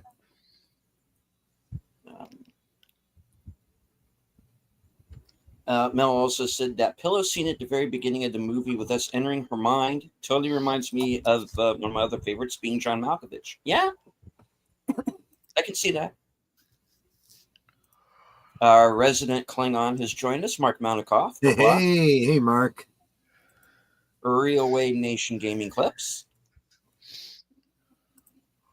Rio Hoshi. Charlotte Knight Star to Werewolf. Oh, no. The Bird Woman of YouTube, Connie Cleary.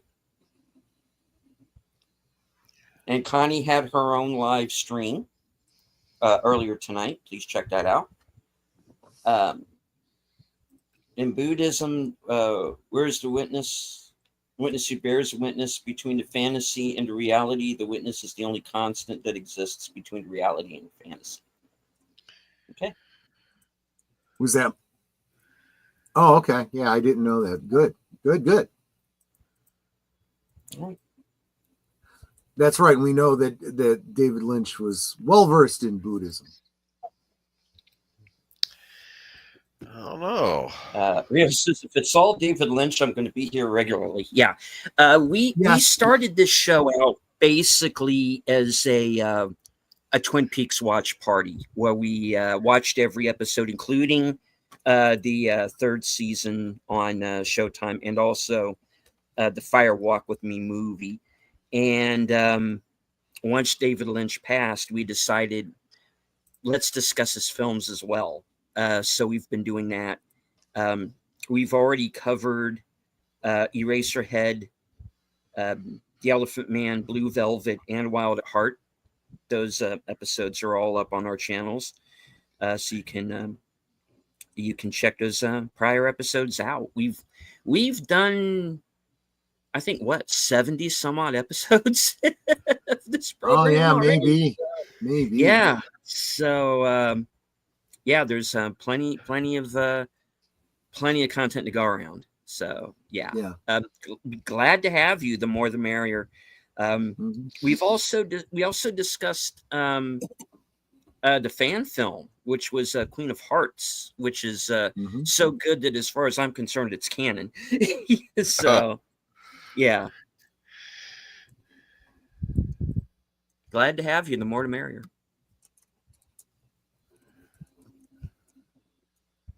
All right.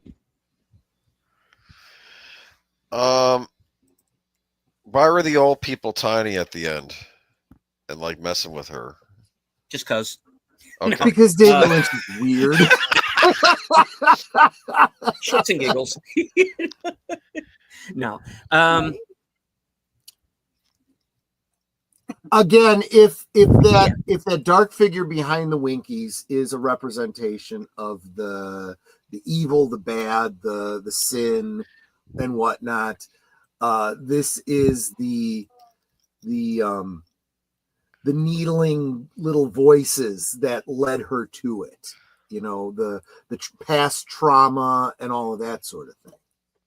You know, and the memories, the repressed memories, you know, issuing out of that, which literally chase her to her death. Yeah. I am of the mind, though, Rio, that I don't think that he's just throwing something in there just to be weird. I mean, maybe he is. I don't know. But in this movie in particular, I don't think anything is in there by accident. I think there's a point to all of it.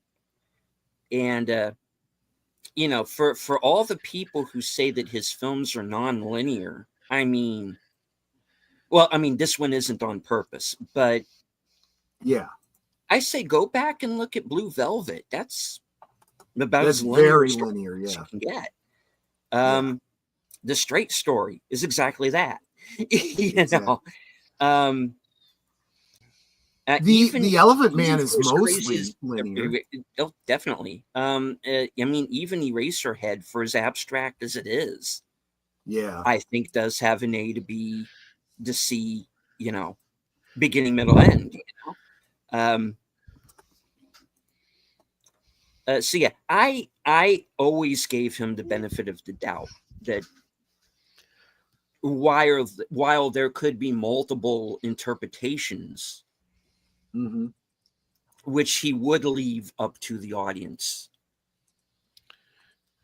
I think there is nothing really in any of his films that's there by accident. right. So Yeah, I and here's what I would say about anything that you see in a Lynch production that's in quotes weird. It's not meant to be interpreted literally. Look at it and say, how does that make you feel?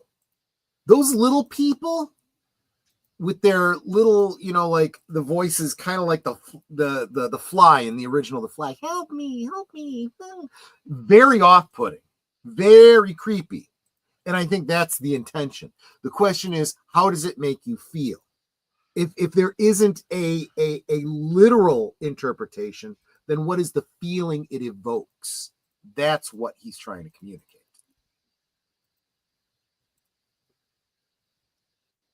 At least that's my thought. I should be a bit clear. No, I was just reading the comment from Ryo.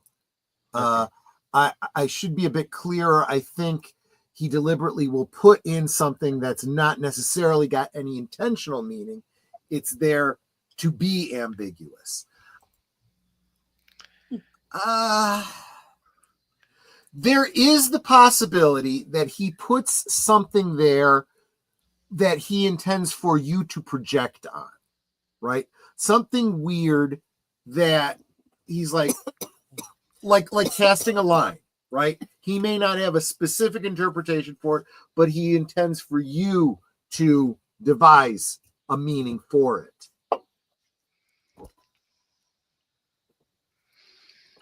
Nate says, but I do again. I would say though, it's going to convey an actual emotion or feeling or whatever. I think that is intentional on his part.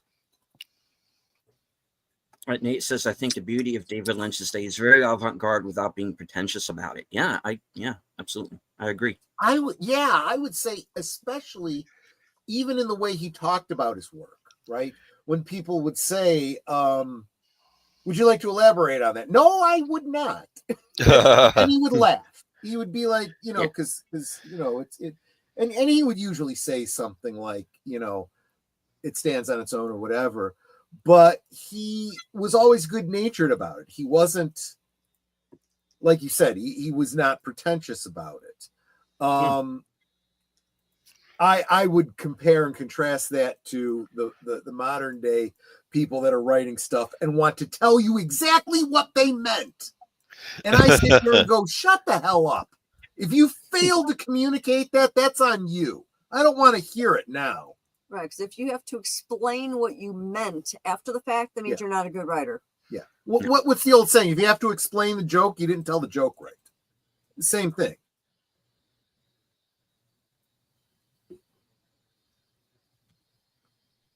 I mean, you're a good writer if you can explain a scene and the reader or especially for books, the reader can actually envision what you just wrote out.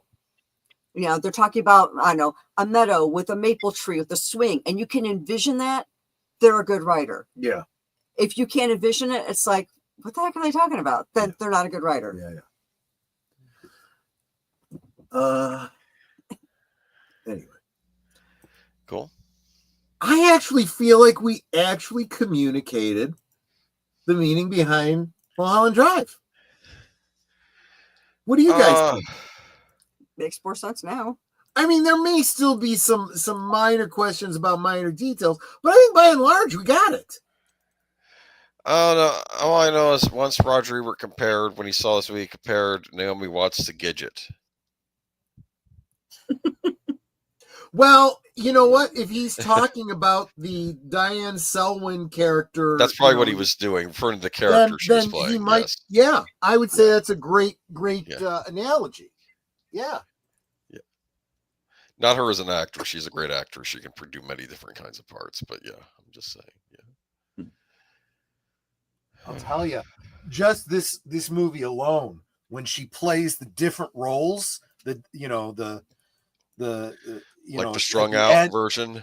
Yeah, it's like, Yeah. oh my gosh, she is not the same person. Doesn't look alike at all. Yeah, you wouldn't. Yeah.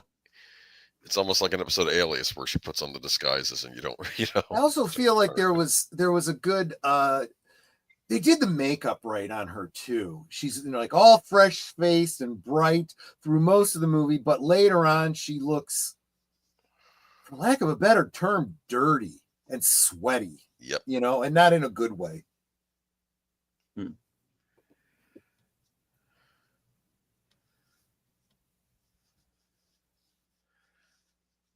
When you said sweat, now I have an image of Billy Idol saying sweat, sweat, sweat. There's symbolism.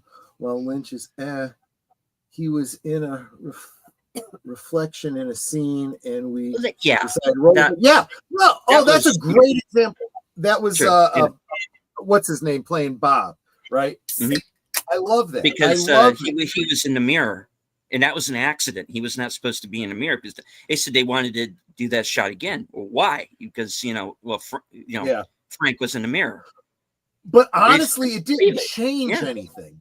No, it didn't change anything. He still had his plan for basically who the murderer was and what the whole backstory was. But now they'd given a face to the personality, the representing spirit within Leland. I thought that was quite brilliant.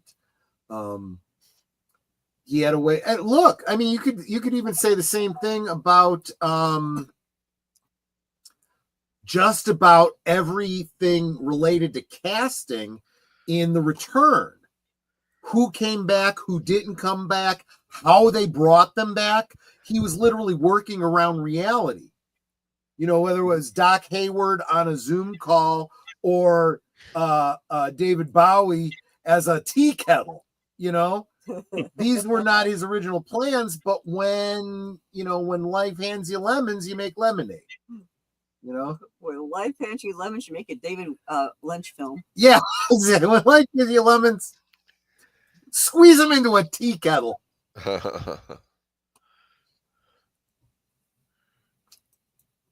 don't create stories. Believe stories are out there like fish in the sea, and every once in a while he hooks a good one.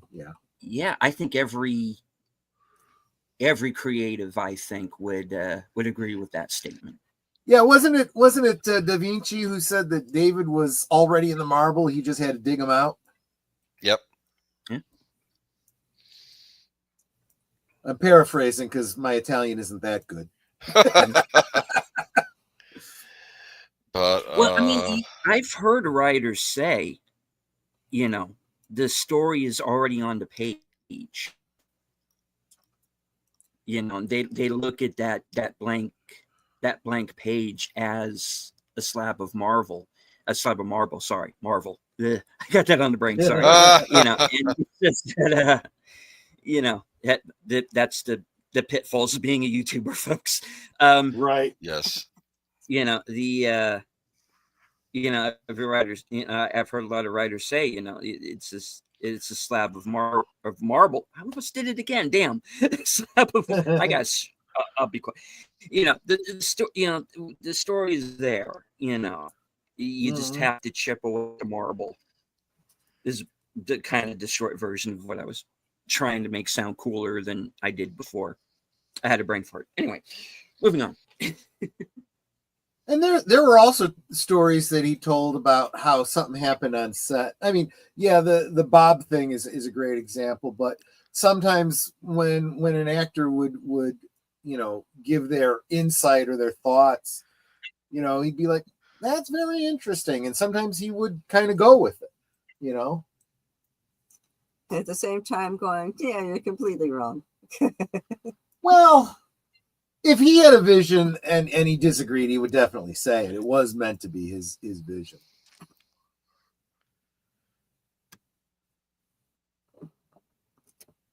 But yeah.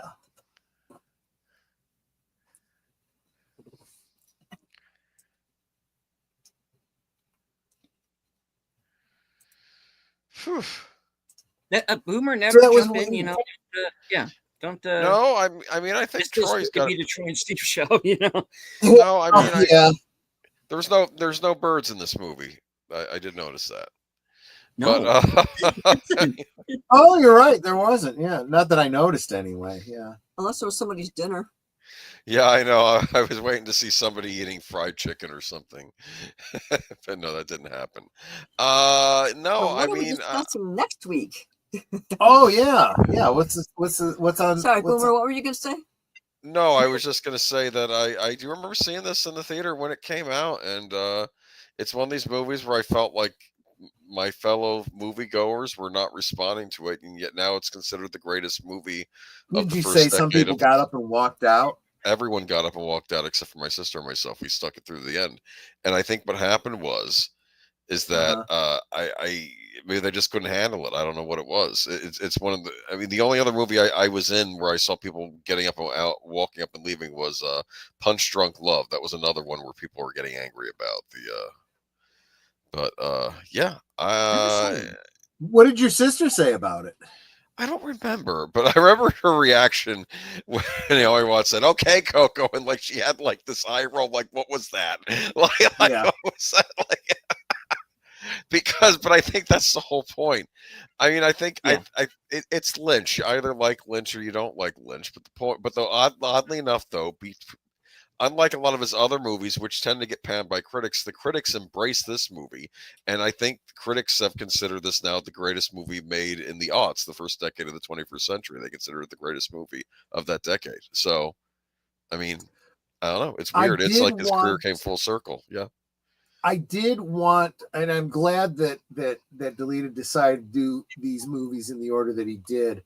I did feel that although Eraserhead was probably the most trippy, it established tropes of David Lynch, some of which we then subsequently saw in Elephant Man. Elephant Man is probably one of the most straightforward and easily to understand. It is the most grounded in a real story, in real, Yes. History. We also looked at Dune. We saw again some of those tropes. Now we're getting out of the imagery tropes, and we're getting into thematic tropes. I did a lot of correlating with Laura Palmer and Diane Selwyn, abuse and sexuality and so forth.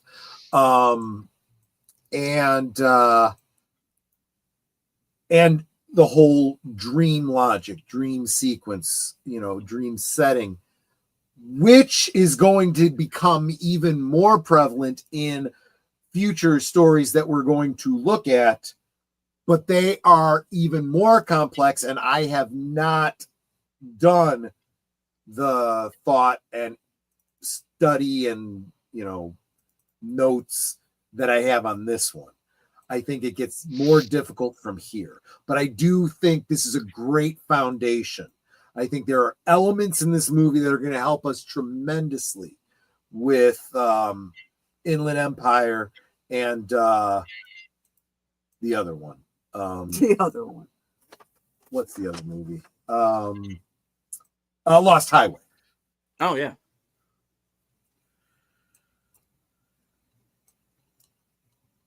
Lost Highway. Is that next week?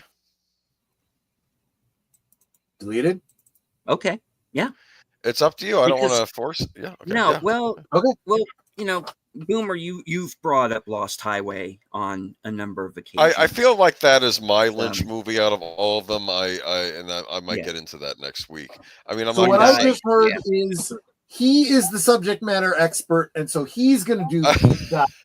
I ain't doing no deep dive, but I'll do my best to bring up points that other people have made about it, which I find interesting. Because you think I understand what any of this stuff means? I'm like, oh, that's weird.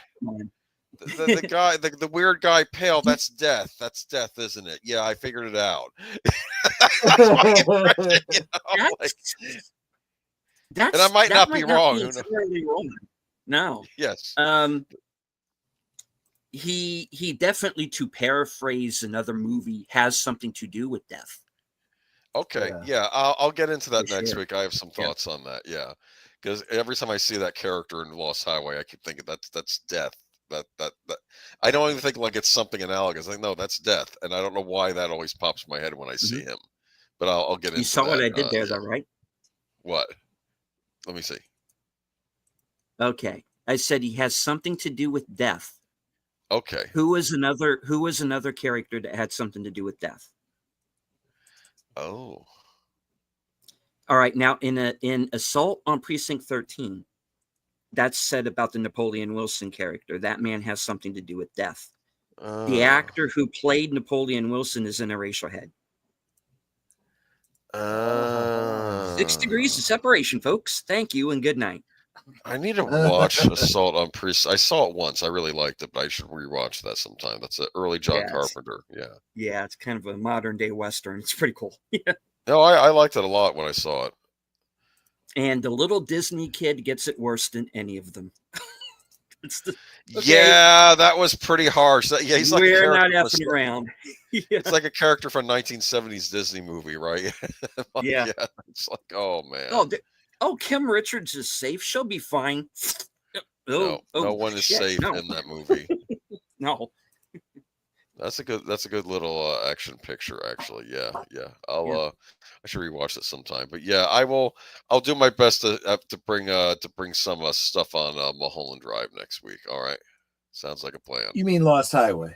That's what I said. Lost Highway, because you said Mulholland Drive. Well, whatever. No. Here's another thing I want to say. It's like the same. Like I remember when the critics were attacking praising Mulholland Drive, and they attacked Lost Highway. And I'm like, it's like the same movie. Why do they hate one and love the other? I didn't quite get it. So, yeah. I mean, they have the same weird factor. That's what I wanted to say. So I don't know. I'll get into it next week. I might bring up some of those reviews. Yeah, because they were not kind when that movie came out. I love Robert Loggia. Mr. Eddie, yeah. Yes, and I love the music. I have the soundtrack. I know that soundtrack like the back of my hand. That Mr. Eddie's theme, but then of course you have the Marilyn Manson music and the Nine Inch Nails music in there. It's just it's trippy. I'll get into it. Yeah. I can't get this magic moment out of my head when they play that. Yep. It really sticks in your head. Yeah. Cool. Yeah. All right. Sounds like a plan. Yeah. We both had senior moments during the show. I have senior moments all the time now. That's why I picked my name. Okay. Anyway. All right, cool.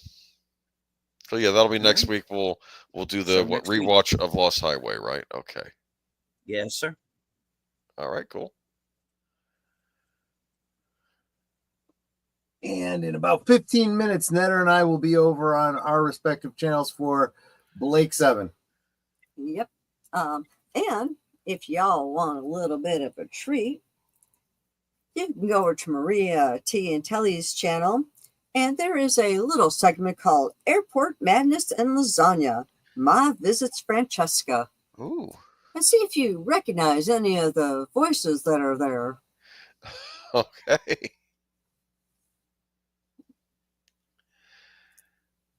I guess they're going to be no voices. There's cows. Oh. On Mail Road Turn somewhere. There's cows. We got cows. Could one of those voices be a certain person's whose name begins with an N? I'm just curious. Possibly. But when you go over there, make sure you do give her a thumbs up. I got so you. that she knows you were there, and even drop a comment. Cool. Mhm. All right. Okay.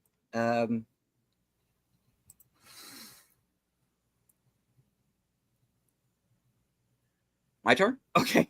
Yes. Yes. All right.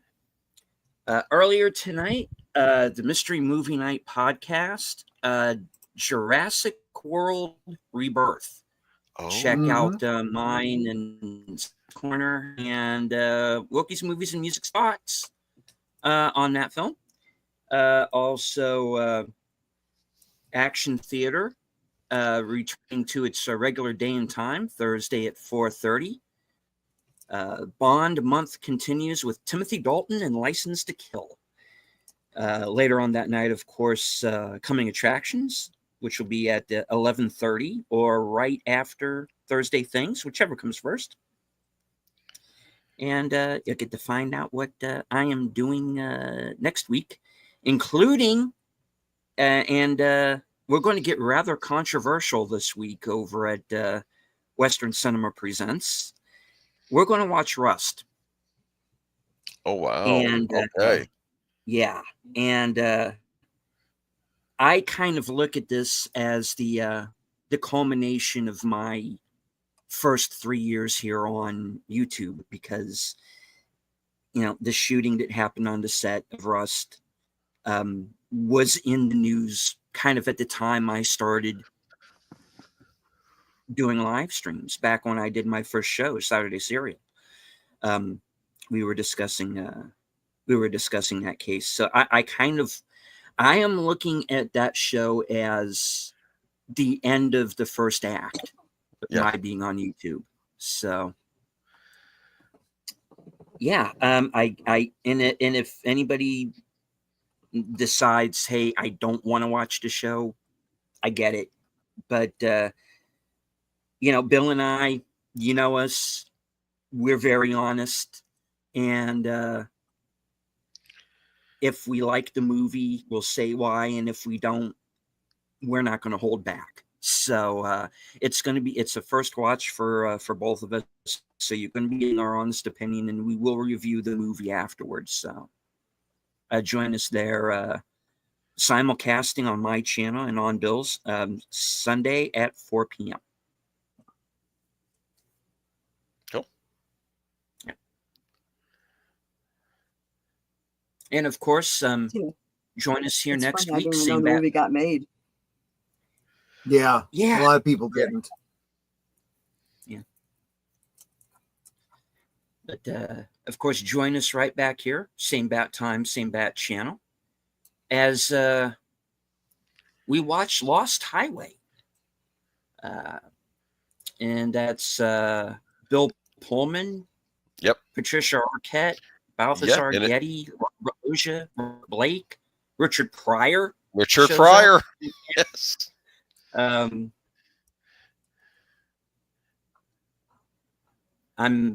forgetting a bunch of people, but Gary Busey. Oh, that's right. Yeah, it's one of those movies where everybody is somebody, and we'll be pointing them out throughout the film. So, and not very many of David Lynch's stock actors in that one either. It's a lot of that's true. Kind of newbies. Yeah. Yeah, you're right about that. There's no Kyle MacLachlan. No. No Cheryl Lee. Yeah, I mean maybe he was. Yeah. No Cheryl Lee. I don't remember Jack Nance being in it. No. And he was in all of his movies up to a point. Yeah. So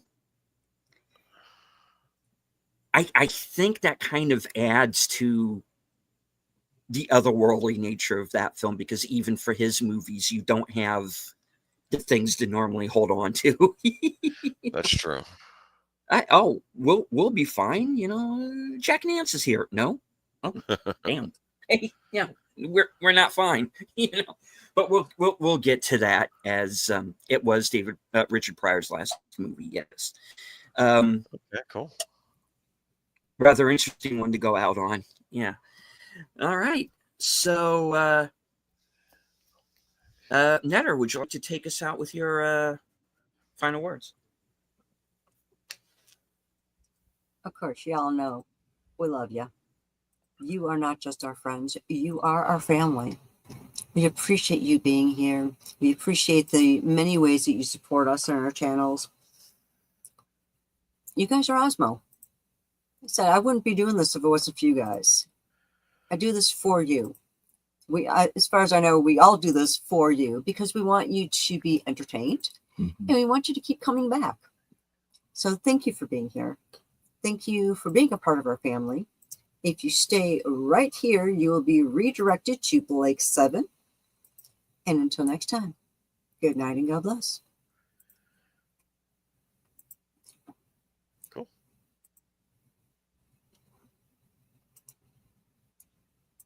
And as I always say at the end of every show, thank you all once again for being here. Thank you to everyone who is following along on X. I can't see you, but I know that you're there. Thank you to everyone who was in the live chat. Please hit the like, share out the stream. If you are new to any of our channels, please subscribe because as Orville Nation always says, we grow together. So from HQ, the corner of Sparkwood and 21, and all points north, south, east, west, and beyond. Good night. Take care. Stay strong. Be safe and healthy. Be careful on driving down Mulholland Drive. That turn is a Lulu. Because this is how we win.